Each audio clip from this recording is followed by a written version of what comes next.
Time now for your forewarned weather with Chief Meteorologist Alana Brophy.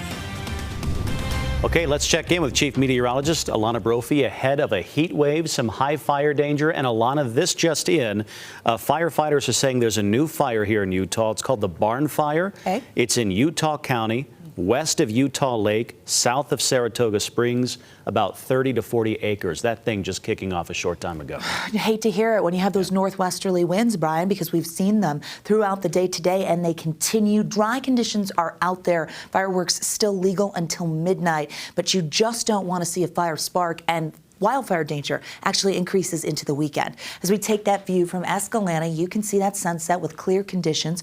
Great shot coming in from abc4.com. It is a gorgeous sunset tonight. Okay, we've got a big weather pattern shift. We hit 90 in Salt Lake today, just 2 degrees below where we typically are. So we've made it back to seasonal norms. 80s in Logan and Provo, 92 in Moab, 107 in St. George, 100 in Lake Powell. Intense heat has already moved into southern Utah, and it's going to stay for the weekend and even for a more prolonged period of time. Overnight lows tonight along the Wasatch Front with our clear skies. 70s as we close out the newscast. We'll see 60s, mid-60s for the overnight.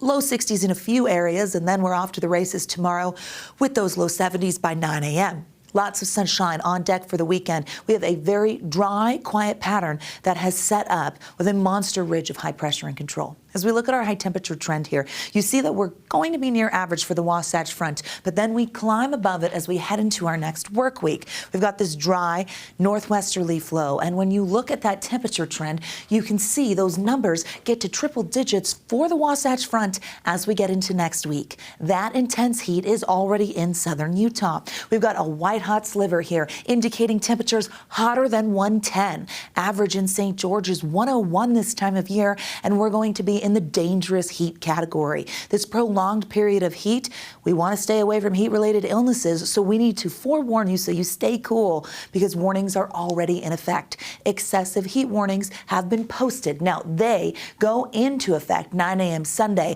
but today they were expanded into Wednesday night. That could go even further as we get through the weekend. This is for lower Washington County near Lake Powell. We're talking about temperatures from 111 to 114.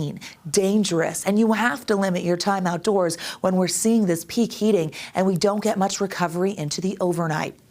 Why are we seeing this? Well, it's got this area of high pressure. It is a monster ridge that's just off the Pacific. And in the coming days here, it's going to, for the weekend, start to move inland. We're going to watch this dome of heat that brings intense heat to southern Utah first, eventually center up in the Great Basin over Nevada and Utah.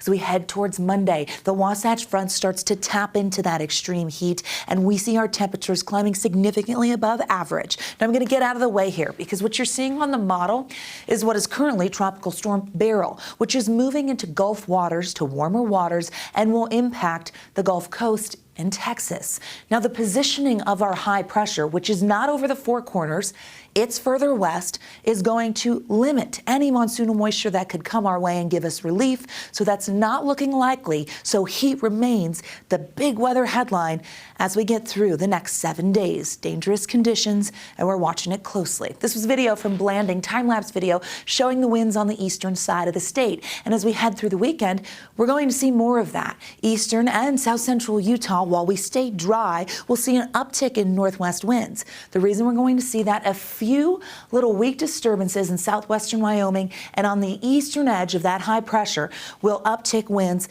in parts of the state. That increased wind with dry conditions and the heat we're talking about leads to critical fire danger. Red flag warnings go into effect at noon tomorrow for the Uinta Basin, San Rafael Swell, and south central Utah.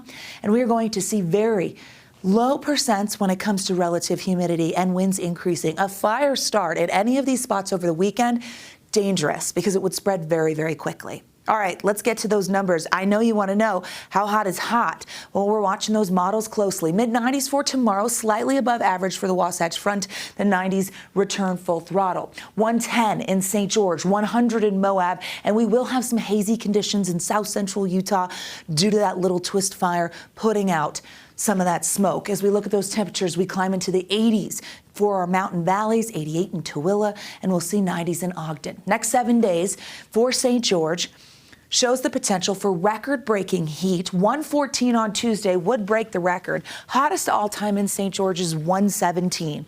That's not out of the cards, folks. We're going to watch it really closely as we get through the weekend, but we know that high heat is going to make its presence known. The Wasatch Front will also see triple digits. It happens early next week. We have a steady climb when it comes to temperatures over the next several days. Very dry, very hot. That 104 on Thursday looks brutal. Oh, man. We could go even hotter than that. We're going to see how this ridge really evolves, but dangerous heat. Seems toasty. Yeah. A nice Yeah, it way does. of putting it. I'd rather have avocado toast than that kind of toast, but that's just me. A little Where we warm. are.